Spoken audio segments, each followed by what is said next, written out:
This episode is brought to you by Progressive Insurance. Do you ever find yourself playing the budgeting game? Well, with the Name Your Price tool from Progressive, you can find options that fit your budget and potentially lower your bills.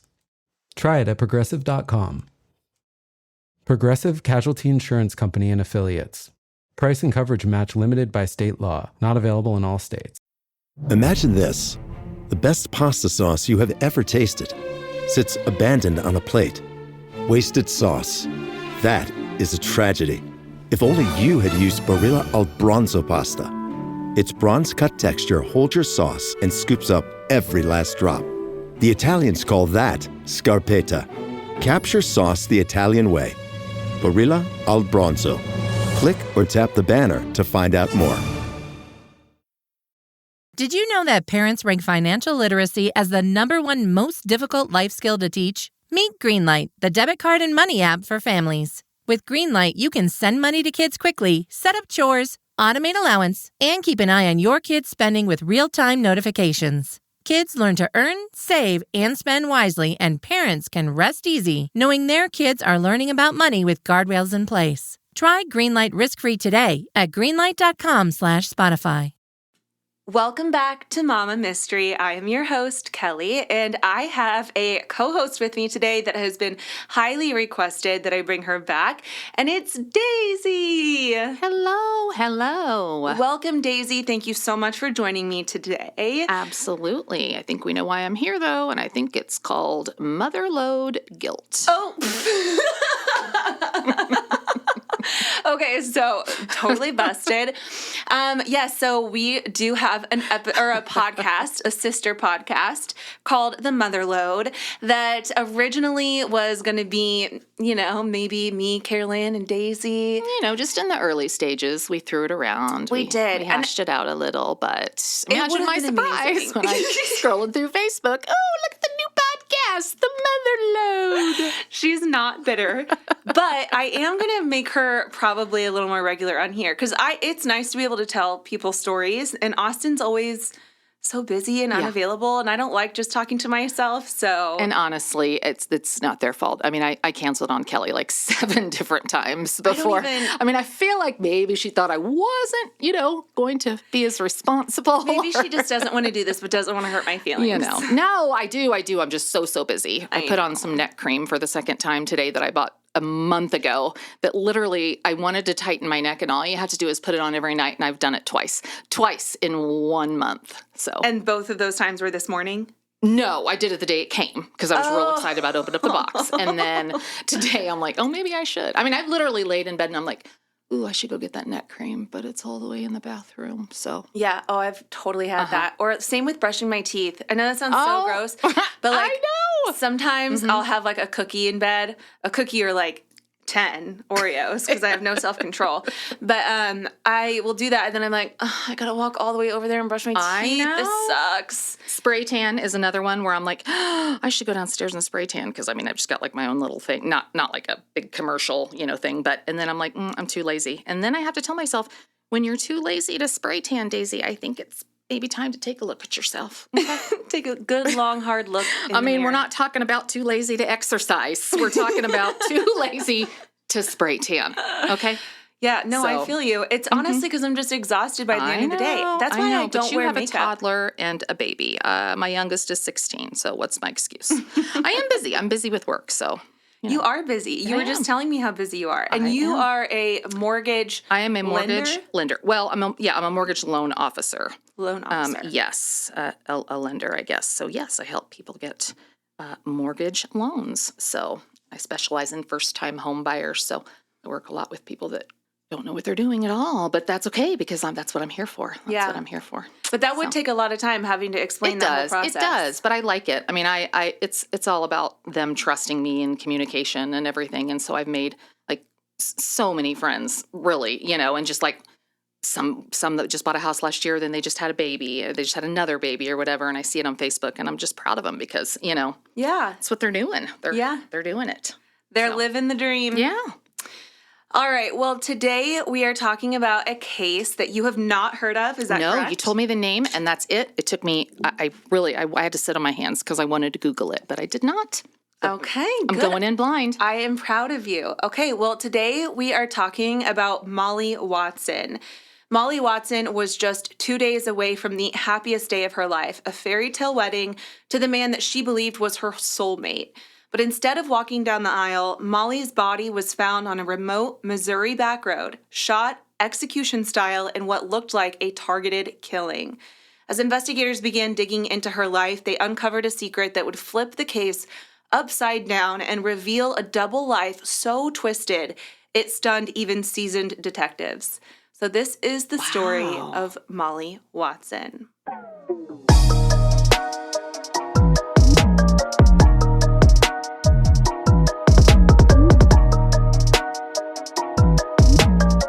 Molly Nicole Watson was born December 15th, 1982 in Moberly, Missouri. Do you know where Moberly is? I don't. I mean, I've heard of Moberly. So Moberly is about 40 minutes north of Columbia, just east of Kansas City, I guess. Okay. But probably so you passed through it on the way to Columbia then?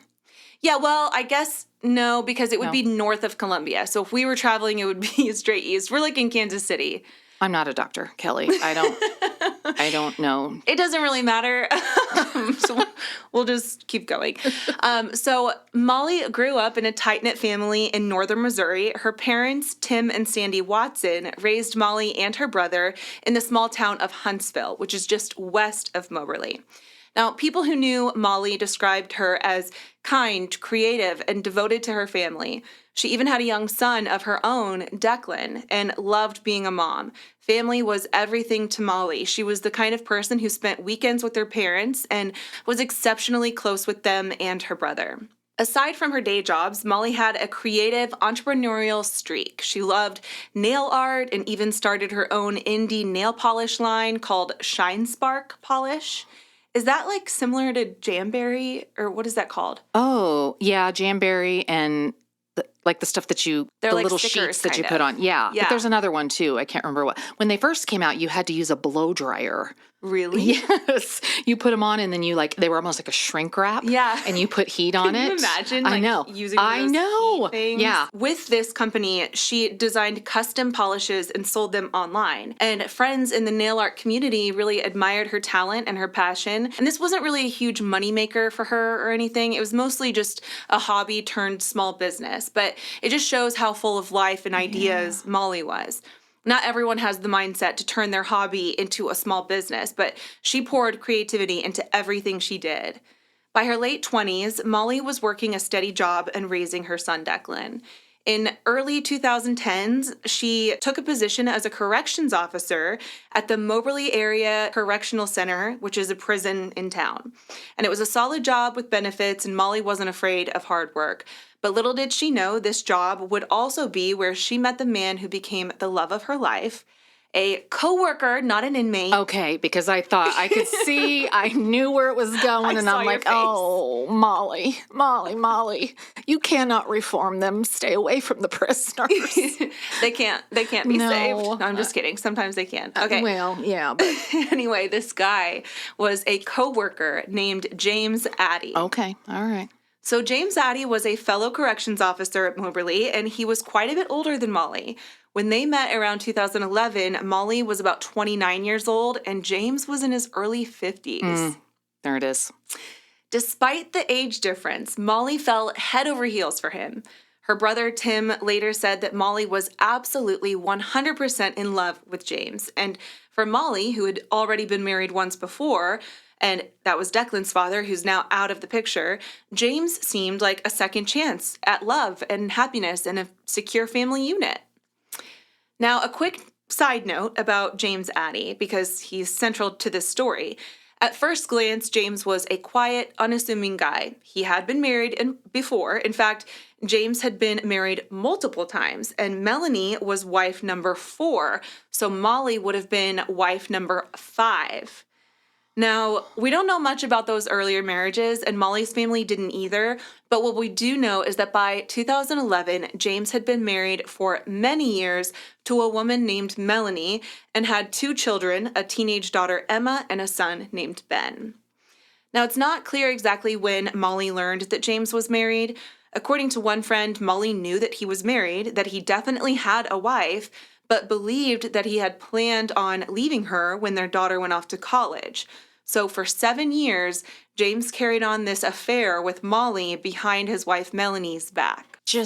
How big of a basket do you need to collect all those red flags? That's a lot of laundry. Wow. That's a full load. I can't even imagine the balancing act. Like, how do you sleep at night, first of all? I know. When you are just living a complete double life. But James would finish his shifts at the prison at 3 p.m., and Melanie later recalled that he often didn't get home until 5 p.m. or later. So when she'd ask why he was late, he'd get defensive and give evasive answers. Exactly. They get defensive right away. Mm-hmm. Did Melanie know? Well, not at the time. Okay. Yeah, so it gets twisted.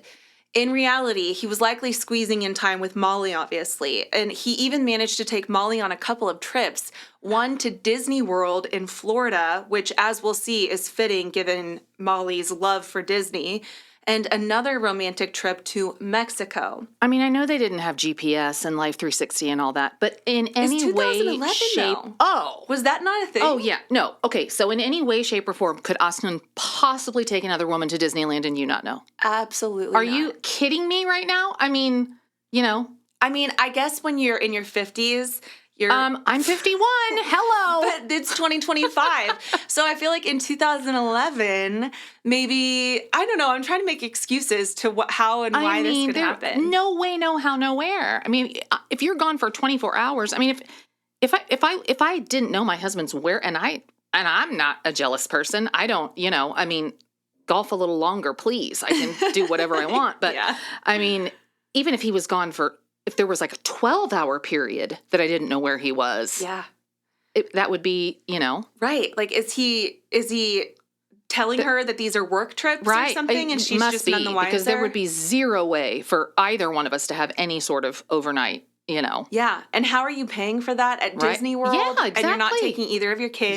Yeah. Yeah. There's a lot of red flags for you too, Melanie. What happened here? So apparently, to cover his tracks, James did lie to Melanie that these trips were either work-related or, like, guys' getaways. Who's taking guys' trips to Disney World? We're heading to see Mickey, okay? The old Mick. Just the guys and I. No. No, I don't think so. And he was able to convince Melanie because she had said that she never really knew his work friends, so it seemed plausible. I don't understand that kind of mentality. Clearly, you don't either. But apparently she had no idea her husband was off making memories with another woman. And Molly, for her part, was all in on this relationship. Friends recall her being so excited whenever she talked about James. And despite the secrecy, Molly seemed convinced that James was her soulmate and that eventually they'd build a life out in the open. She even introduced him to some of her family as her boyfriend, though it doesn't sound like James spent much time around them. In fact, Molly's family was skeptical of James from the start. Her father, Tim Watson, noticed that James was very evasive and he could never look you in the eye, he said, which also a red flag. Others in Molly's family got bad vibes from him, and some relatives were so uneasy about the whole situation that they later admitted they weren't sure they'd even attend Molly and James's wedding if it ever happened.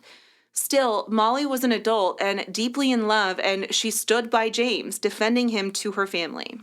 By early 2018, after roughly 7 years together, Molly was eager to make things official.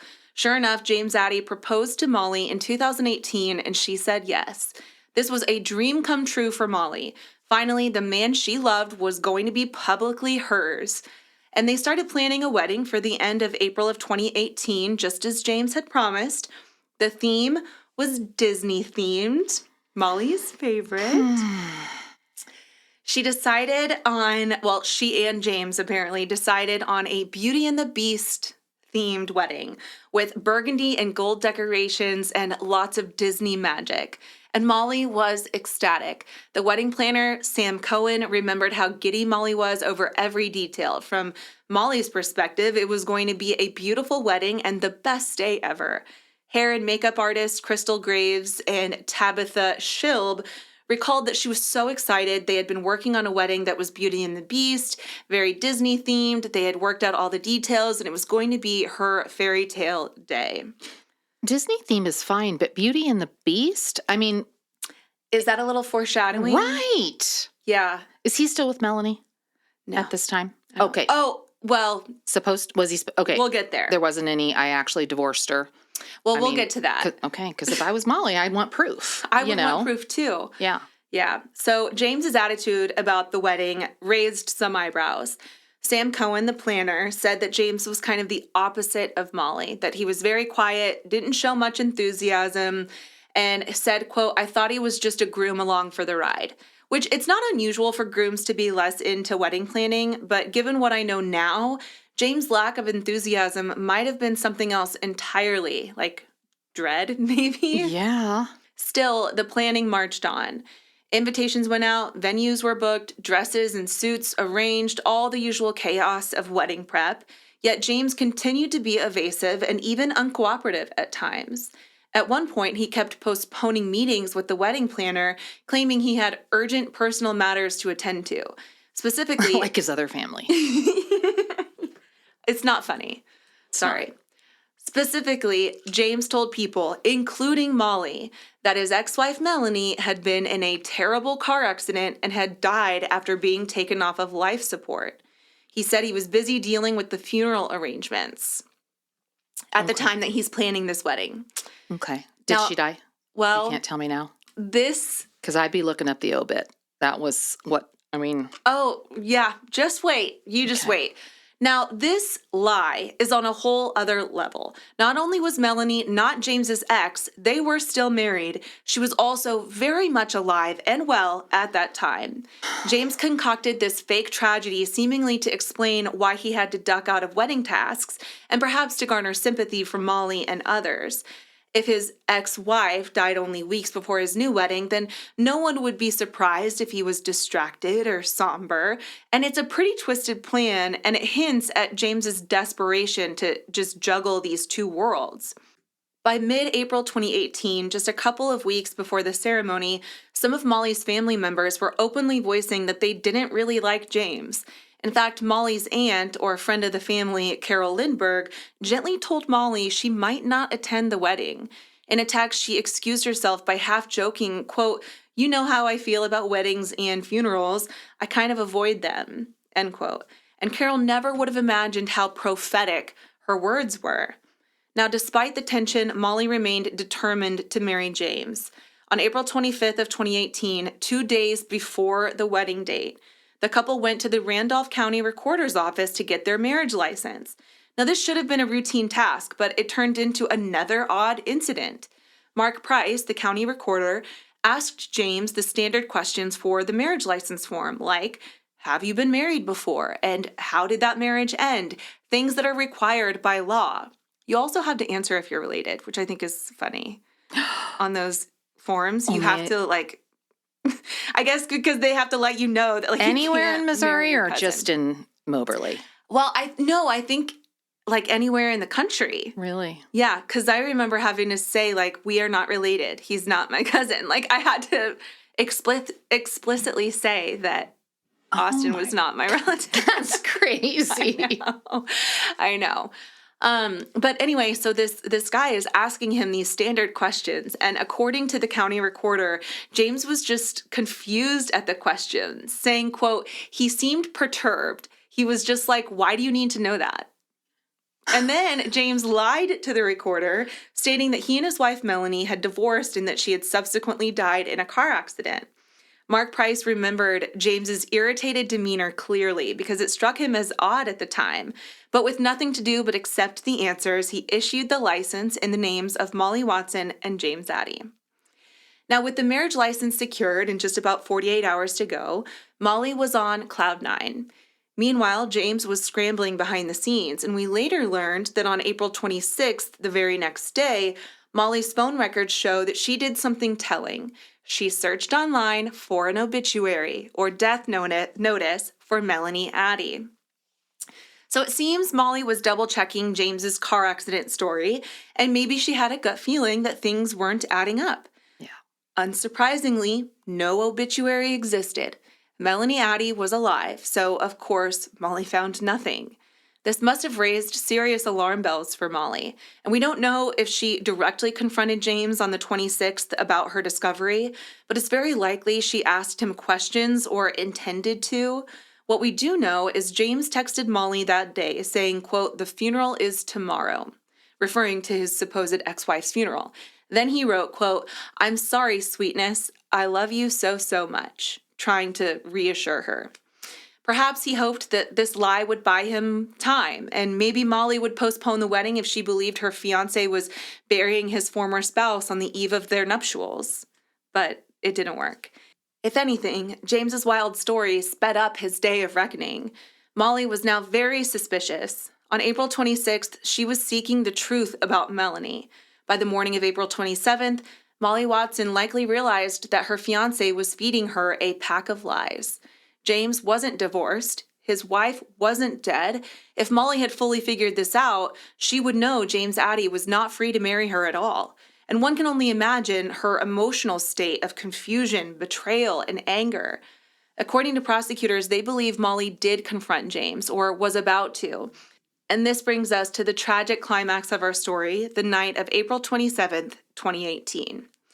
So Friday the 27th was supposed to be the final exciting countdown to Molly's wedding day. Instead, it became the last day of her life. So this was the day before her wedding, like the rehearsal day. Oh, my God. So let's go through what happened step by step in real time. That day, Molly went about making final arrangements.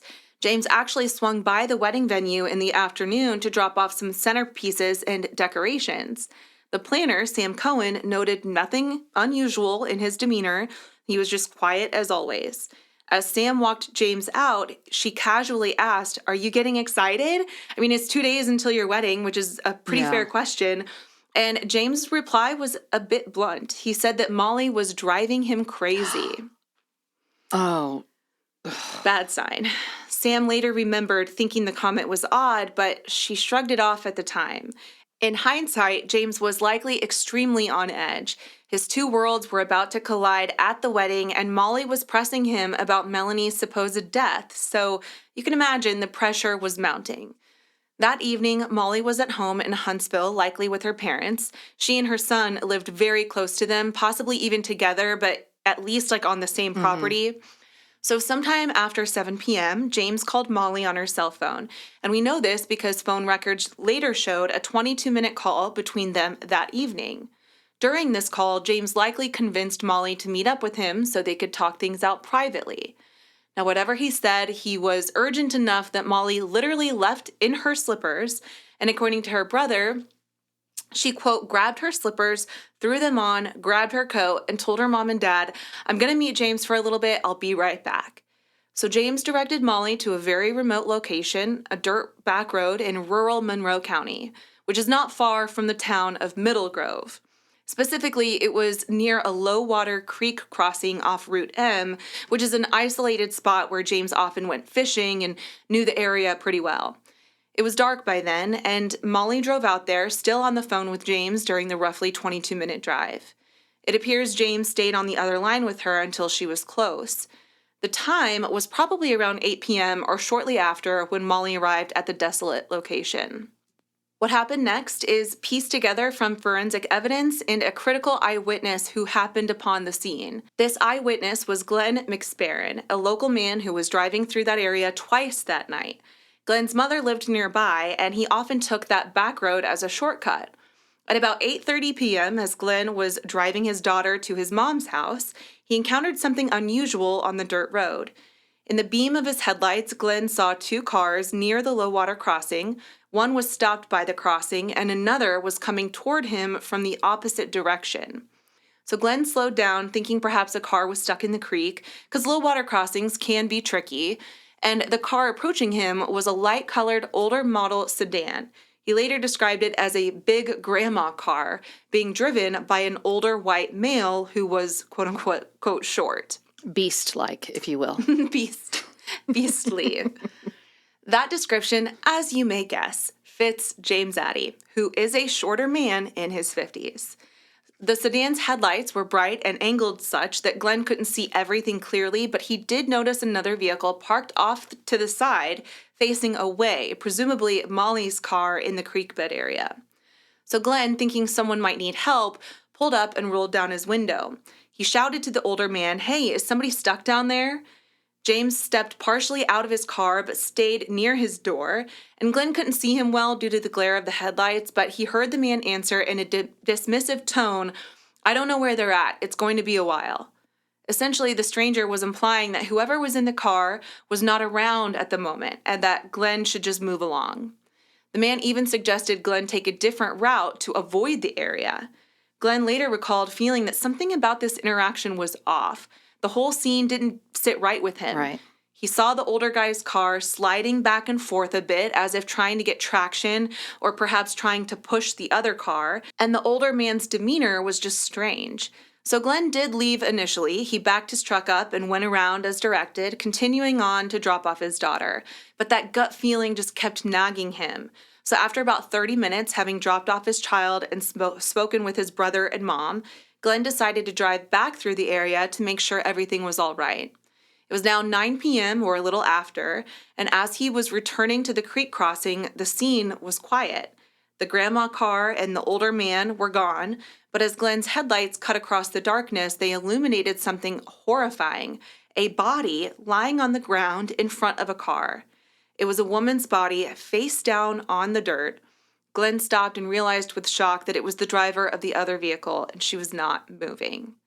So Glenn McSparron immediately dialed 911. He then approached carefully to check the person, and later, speaking to ABC's 2020, Glenn said, quote, "When I saw her, I swear my heart stopped. I could tell she wasn't moving."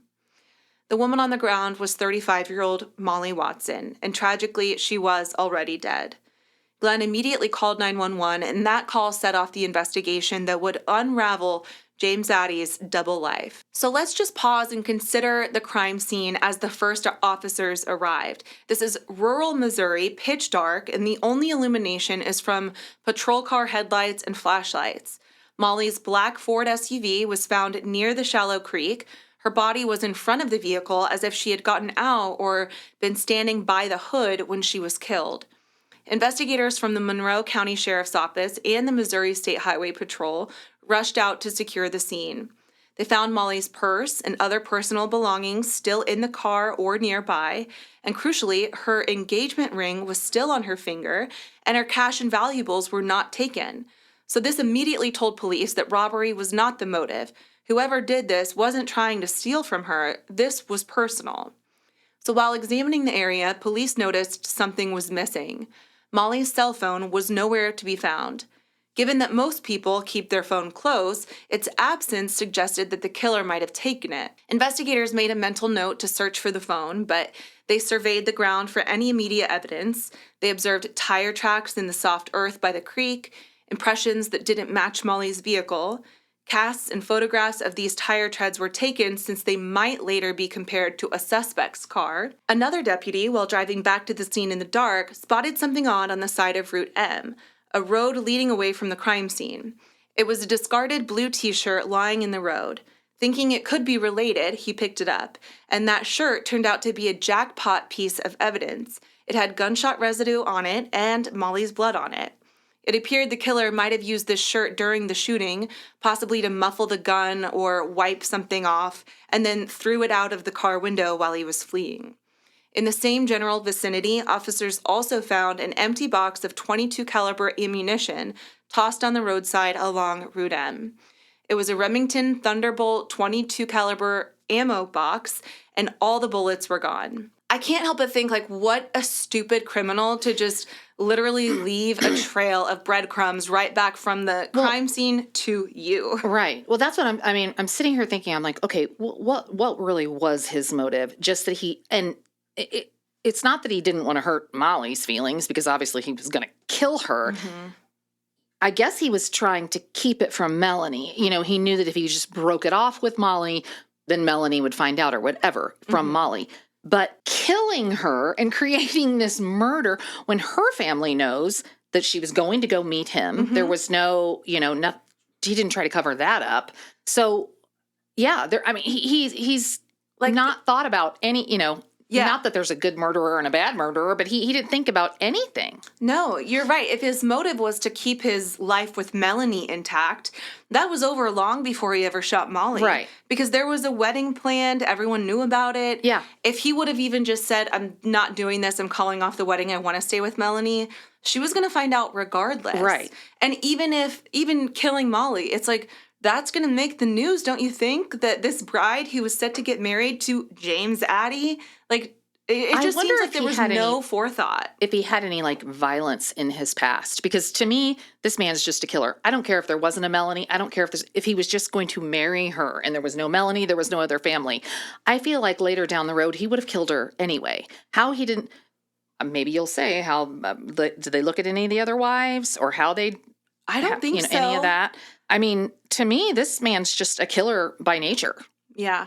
Yeah, and it's odd to me too that he worked in a correctional facility and had been surrounded by all of these inmates and still was so stupid regarding the crime that he committed. Right. I would say he had to have had some violence and things in his past. Yeah. Something leading up to this. This is crazy that this is the first person that he's killed. Yeah. If he did it in this manner and this, And in such cold blood. Right. To just point a gun right at someone's head. This person that you're about to marry.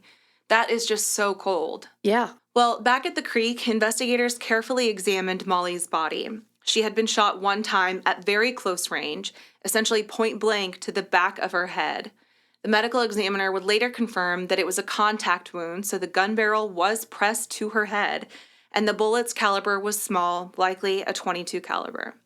They recovered the bullet from her skull, but it was badly damaged, crushed beyond recognition, as the forensic report said. So they couldn't immediately match it to a specific firearm. There were no shell casings found at the scene, which suggests the killer might have used a revolver, which doesn't eject shells, or had picked up their casings. However, the presence of that .22 ammo box pointed strongly toward a .22 caliber firearm being used. Within a few hours, investigators had built the beginnings of a theory. Molly's fiancé would naturally be a person of interest, and the circumstances were highly suspicious.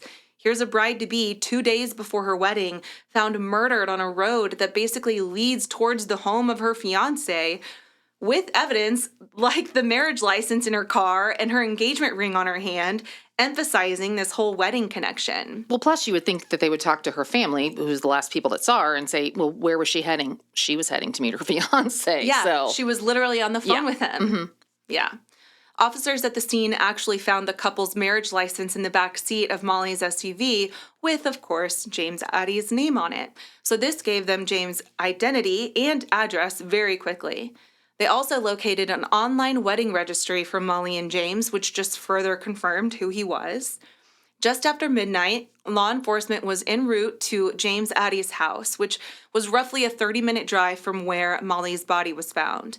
They intended to perform the grim duty of notifying him that his fiancée was dead and, let's be honest, to also size him up as a potential suspect at the same time. It was around 2:45 a.m. when Missouri Highway Patrol Trooper Michael Langston and other officers knocked on James Addie's front door. But guess who answered the door? Melanie? Of course. Uh-huh. Ryan Reynolds here from Mint Mobile. With the price of just about everything going up, we thought we'd bring our prices down. So to help us, we brought in a reverse auctioneer, which is apparently a thing.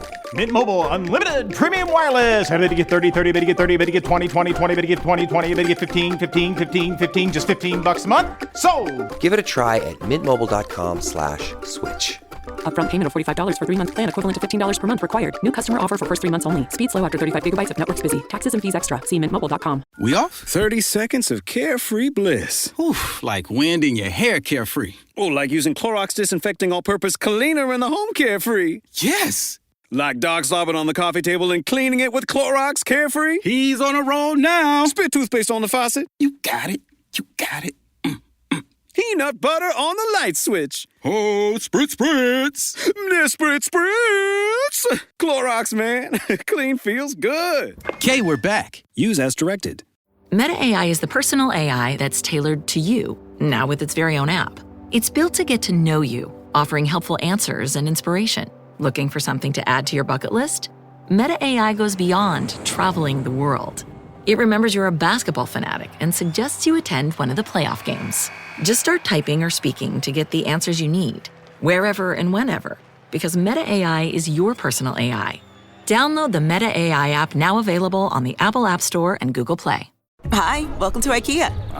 This is my college campus. Correct, but I see you're on IKEA.com ordering some college items. My daughter's room is pretty bare. We need a lamp, some comfy pillows, her favorite stuffy. Dad! With pickup options, we've got what you need to conveniently order IKEA. Literally anywhere. Sweet, more time for gaming. And studying. Wait, where are you going now? Have to show the ultimate Frisbee team how easy it is to order from IKEA. Get IKEA whenever, wherever, however you want. Choose from thousands of pickup locations, affordable delivery options, and more. So let's talk a little more about who James is, what his life was like, because I just want to really give you the full picture of this story. Okay, I have a full picture. James is an asshole. He is, yes. Yeah, you're right. So we can just move on.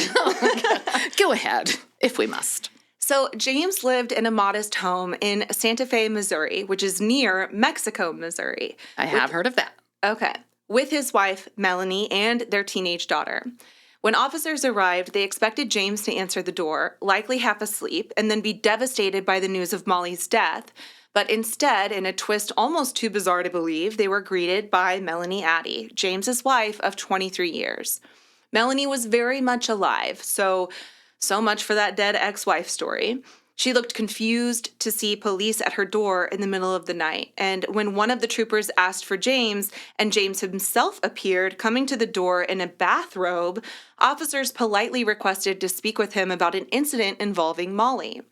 So at this point, Melanie was probably standing there wondering, who on earth is Molly?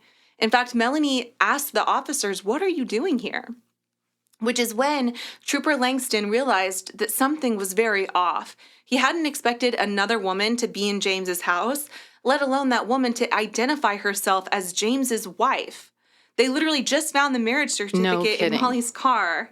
So I'm sure in their minds, they're just like, what are we getting ourselves into? And Melanie's like, it couldn't have been him because he was with his buddies in Disneyland. Disney World. Excuse me, Disney World. There's a difference. Florida. See, I thought you had said Disneyland before. Disney World. Disney World's Florida, Disneyland's California. Yeah, I think it was in Florida. Imagine being Melanie in that moment. It's 2:45 in the morning and police show up to tell you that your husband has a fiancé who has just been murdered. That's a lot. Yeah, it is. But Melanie chose to ignore a lot of things too. Yeah, that is true, Melanie. At first, she might have thought that they were mistaken, but no, James had to come clean right then and there. One of the officers gently explained that a woman named Molly Watson, who was engaged to James Addie, had been found dead, and in that moment, in the middle of the night, Melanie's world flipped upside down. The officer separated James and Melanie immediately, which is standard procedure to interview them apart, but Melanie was understandably in tears and likely devastated and furious at James. She says that she asked him, "Who is Molly Watson?" and James had to admit, "She's my lover." Basically confessing to the affair right there on the spot. And quick pause for that moment, because for God's sake, if it was that easy to just drop the bomb on her in that moment, you could have spared Molly's life. Exactly. Let's skip the murder. Right. So, what was the point in even killing Molly if you admitted to it the same night you killed her? There was maybe, a 5 or 6 hour span when you thought you had it all figured out. Meanwhile, investigators pulled James aside away from Melanie and their daughter to question him. At first, James tried to play the role of a grieving, innocent fiancé, albeit one who now had to admit he'd been cheating on his wife. He acknowledged the 7-year affair with Molly and that they were indeed engaged to be married in 2 days. With presumably a straight face, James claimed he had nothing to do with Molly's death. He started providing an alibi for that night. James told Trooper Langston and the others that on the evening of April 27th, he was going to see a friend at 7 o'clock. He elaborated that he drove out to a friend's house to pick up an avocado plant, of all things. As you do. And then came back home around 8:30. Now, this story was oddly specific, yet entirely uncorroborated at that moment. An avocado plant, not what you would usually expect to hear in a murder alibi, but the investigators kept their cool. As they spoke with James, they observed his body language closely. One officer noted that James became visibly hot and uncomfortable during his interview. He started sweating profusely despite the late hours chill. In fact, James was sweating so much that he walked over to a window, opened it, and stuck a box fan in it to blow cool air into the room. Now, let's just say if sweating means murder, then I'm guilty. Lock me up. I don't care throw what time away of the day it key. is. I want to see a picture of James because I've got all kinds of images in my head, and I want to see if I'm even close to right. Yeah, I'm curious to see. I just sent you a picture of him and Molly, and I want to know if he's what you thought he would be. Oh, good. Technology. Well, no. Oh, so he is not a beastly fella. He's not big. No, he's kind of skinny. He is. Yeah. I hate him so much. Mm-hmm. Oh, poor Molly. Okay. I know. So investigators pressed on with questions, and James admitted that he had spoken to Molly on the phone earlier that evening, which matched the phone log that they already knew about. And importantly, he revealed that he had a secret phone, a purple cell phone that he kept hidden from his wife, used exclusively to communicate with Molly. He actually went and fetched this phone for the officers as if to appear cooperative, saying, quote, "This is what I used to communicate with Molly." And boy, did that phone tell a story. On it, investigators saw that James and Molly spoke daily, a flurry of calls and texts typical of a romantic relationship. James even volunteered that the last time he spoke with Molly was a 22-minute call earlier that evening, the one where he likely lured her out. He conveniently did not mention that he was on the phone with her, likely as she drove to the murder site. However, what really raised eyebrows were the text messages on that secret phone. After Molly was dead, likely shot between 8 and 8:30, James had sent her a series of text messages later that night, obviously not realizing or pretending not to realize that she was dead. The text read like a normal conversation from a caring fiancé, almost as if he were trying to fabricate evidence that he was unaware of anything bad. One text from James asked, "What did you eat for supper?" And another said, "I love you so much." Getting no reply for obvious reasons, James eventually texted something along the lines of, "Night-night, sweetheart, I'll talk to you tomorrow." To the officers, these messages looked very suspicious, likely sent by James to create the illusion that he thought Molly was alive and well at the time, which Chris Watts did the same thing. I'm like, they all do it. Why do they all do this? They do. They all do it. I'm really worried about you. This is the third message I've left. It's not like you to not answer. They all do it. They all do it. Scott Peterson did it. Yep. They all do it. Like as if they are just so smart. I know. I know. I'm going to send a... Dumb cops. Yeah. Dum-dums. So to the officers, these messages obviously looked very suspicious. And it's a common tactic, sending texts or even calling a victim after you've killed them to feign ignorance. At this point, the troopers knew James's alibi was flimsy at best. Who was this friend with the avocado plant? He never provided a name on the spot. Did he provide the avocado plant? I don't actually know. That's what I'm wondering. But, I mean, how hard is it to just say, like, oh, yeah, this mound of dirt is my avocado plant? Or, I don't know. I don't know. I don't know why that would come into his brain. I've never held an avocado plant. I don't know. I mean, I don't know if it comes in a pot. I don't know. I eat avocados. Yeah, I don't know. My son had tried to harvest an avocado seed, and he spent months harvesting the seed because it's like a very finicky thing. I can't imagine anybody grows a lot of them in Missouri. Yeah. Yeah. And it ended up dying. So anyway, they're just very, very finicky plants. But most damning of all, of course, was the revelation of his double life. Motive is obviously a huge part of murder investigations, and here they had stumbled upon a pretty powerful one. James had been lying to everyone, and if Molly was exposing his lies, then he had a motive to silence her. Investigators might not have outright accused him that night on the spot, but they certainly had him at the top of their list. Before leaving the house, police asked for James' consent to search his vehicle, which he granted. They noticed that the tire tread on his car, which was a light blue Buick sedan, matching the grandma car description. Super sorry if you're listening to this while you drive a blue Buick sedan, but it apparently appeared consistent with the tracks found at the murder scene. They took photographs and would later compare casts. By the end of the night's encounter, things had completely flipped. James was no longer just the grieving fiancé, he was the prime suspect. Officers decided they had enough cause to take him into custody. And in the early morning of April 28th, James Addie was arrested and formally charged with first-degree murder and armed criminal action in the death of Molly Watson. In the weeks following the murder, investigators dug deeper, and the case against James Addie grew much stronger. So remember those tire tracks? A Missouri State Highway Patrol criminalist named James Crafton analyzed the impressions from the crime scene. He determined that the tracks matched the rear passenger tire of James's car. So it was obvious that James's Buick left those exact marks by the creek.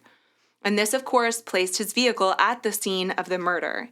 James's defense would later try to challenge this evidence as unscientific, but the judge allowed it and the jury heard it. Next was the firearm evidence. When police searched James's property with warrants after his arrest, they found several guns in the house. One was a .22 caliber Marlin Glenfield rifle that belonged to James.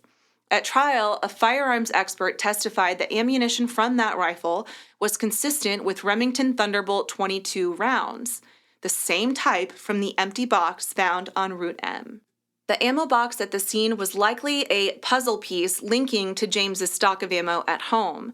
Unfortunately, because the bullet from Molly's head was too mangled, they couldn't do a traditional ballistics match to say this exact gun fired the shot. And it's worth noting, a .22 rifle is an unusual choice for an up-close murder.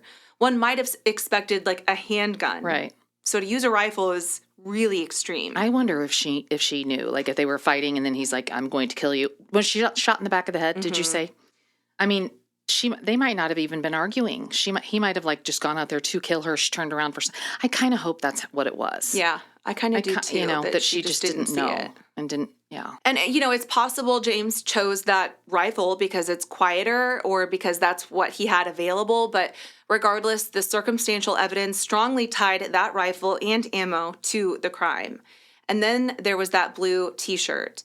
Lab tests confirmed that it had both Molly's blood and particles of gunshot residue on it. Investigators could infer that this was the shirt that was present during the shooting, possibly worn by James or at least used by him. Was it James's shirt? We don't know for certain, but it's likely he ditched it to get rid of evidence. Finding any of the victim's blood on a possession of the suspect is extremely incriminating, and James never gave a good explanation for that shirt. Now, the digital evidence from the phones became a crucial part of the case. Because remember, Molly's phone was missing at the scene, but investigators did eventually track it down.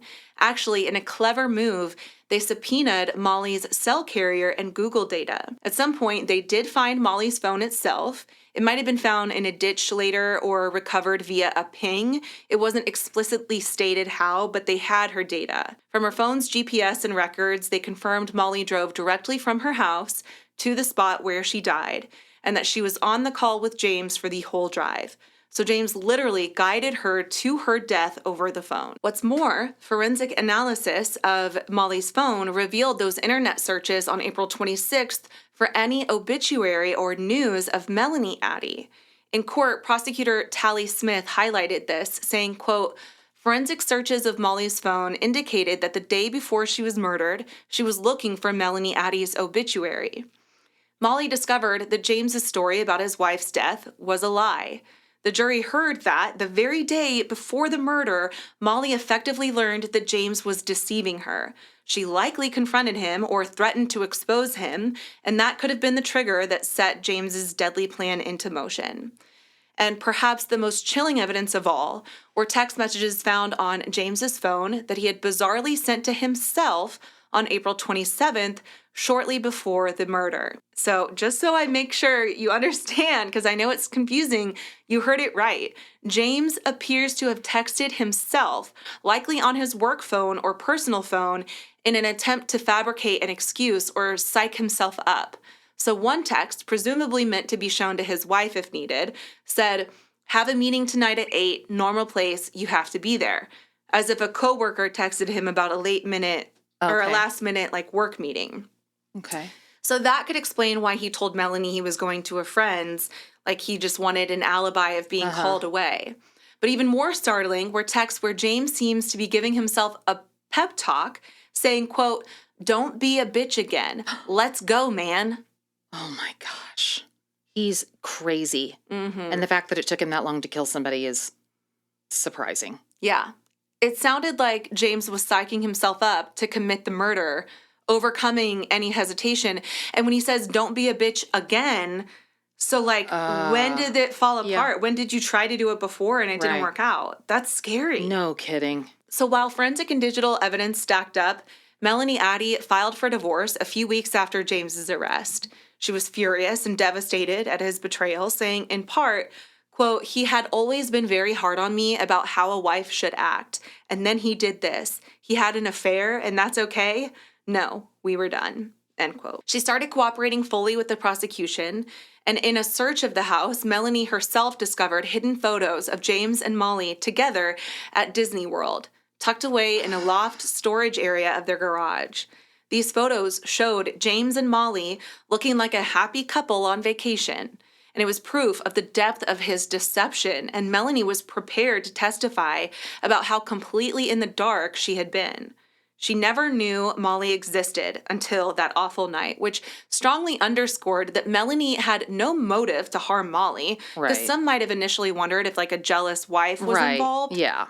But here it was clear that Melanie knew nothing of the affair. Over 3 years had passed since Molly's death, and James, now in his mid-50s, continued to maintain his innocence. He insisted on going before a jury on the charges of first-degree murder and armed criminal action, to which he pleaded not guilty. The trial lasted about a week in late April of 2021.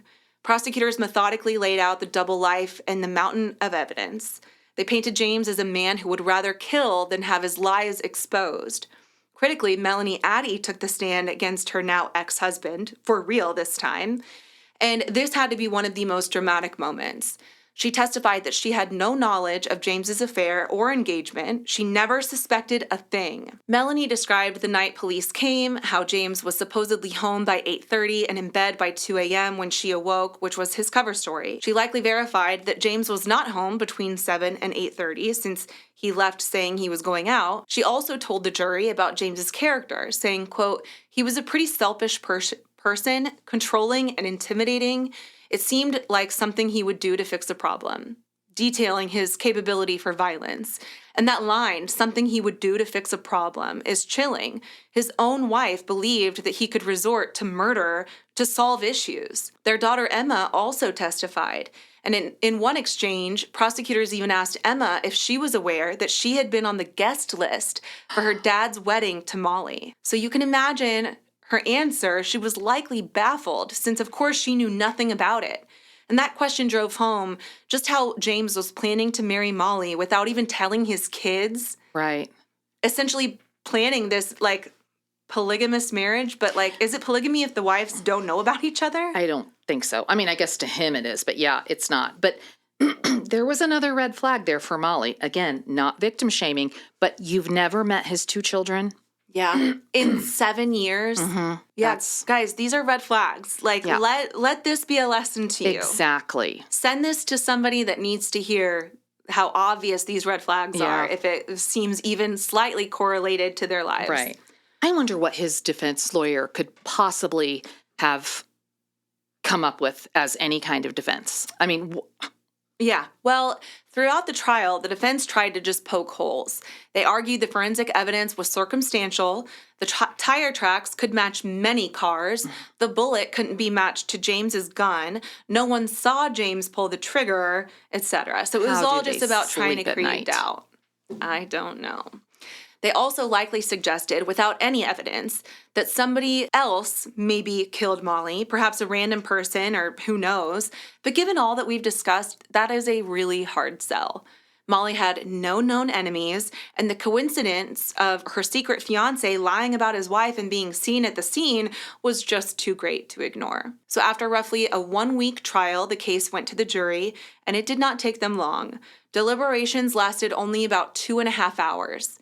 The evidence was overwhelming. On April 29th of 2021, the jury returned a verdict of guilty on both counts, first-degree murder and armed criminal action. How long did it take them to? 2.5 hours. Yeah. So right now we're waiting on the Karen Reed verdict. So the jury has the case, and they have been deliberating for, I think, 6 hours now. But oh, even really? that Is that today? feels- Oh my gosh. I Yeah. have fallen behind. They got to start deliberating on Friday. Today is Monday, June 16th at the time of this recording. And so apparently they're still deliberating, and that makes me nervous. Yeah, for her, for sure. Yeah. But anyway, sorry, that's just a little aside. But if you're listening, you know I've been following that case anyway. So, and I will, of course, let you know on the weekly docket what the verdict ends up being. Surely we're going to get one like this week, I would hope. Now, anyway, back to James Addie. On April 29th, he was found guilty, and at 54 years old, he was now a convicted murderer. In Missouri, first-degree murder carries a mandatory sentence of life in prison without parole, which is exactly what the judge imposed. For the armed criminal action, which is the companion charge for using a weapon, the judge added a consecutive 10-year sentence. And there was some mention in the media of a 20-year sentence for the armed criminal action, but court records show that it was 10 years, likely the maximum to be served after the life term. Regardless, it means James will be in prison until he dies. Thank God. Yes. When that verdict was read, James actually showed rare emotion.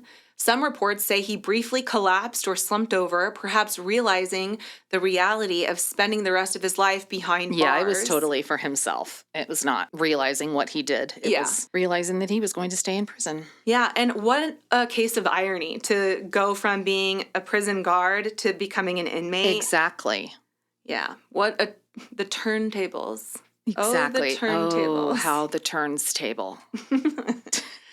For Molly's family, there was a sense of justice, but also immense grief. They delivered victim impact statements at James's sentencing a few months later.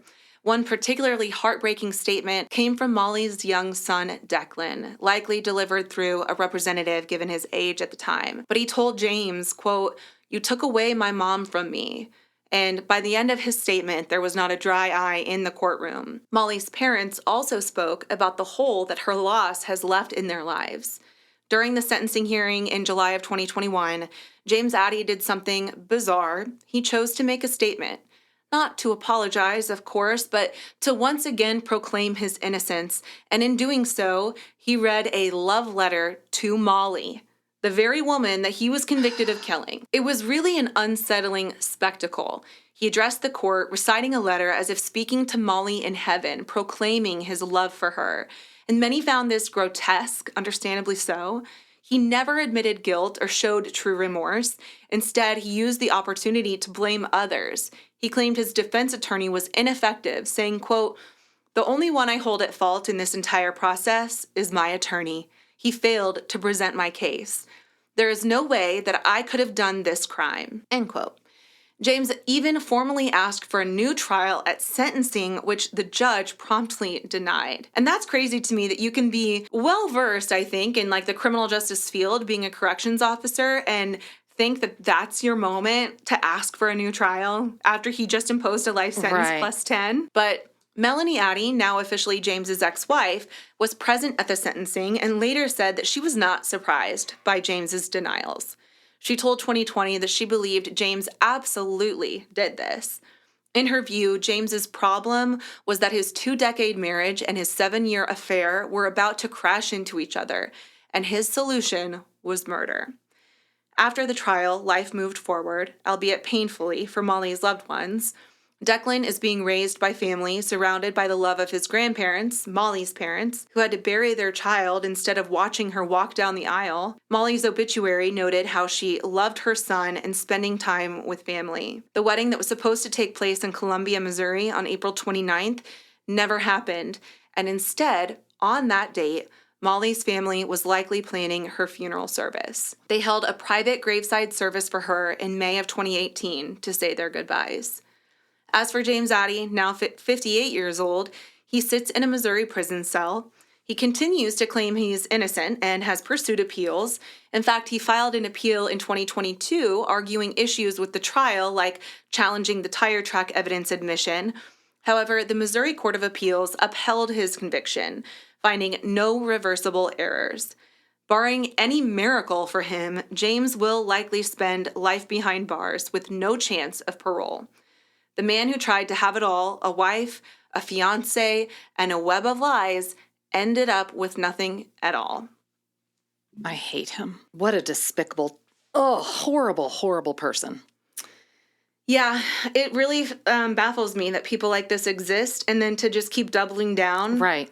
Thinking, like, what level of delusion do you have to be Exactly. Just on to think you can convince people that you're speaking the truth? Yeah, horrible. I hope he doesn't have any friends in prison. Oh, I'm sure he's got lots of friends. I'm sure you're very popular. I hope you caught that Bridesmaid reference, but I would imagine that a short little guy like James Addie is becoming a baddie behind those prison cell walls. He's found his belle in there. Yeah. Oh, dear. I'll be your beauty. On that note, thank you so much for listening to this deep dive into the case of Molly Watson. We will be back next Tuesday with another case. And thank you so much, Daisy, for joining me on this episode. Thank you for having me. I appreciate having you so much. I'm going to have you again for sure. And if you liked this episode, let me know. If you didn't like it, don't let me know. And with that, stay curious, stay vigilant. Mama Mystery out. Bye.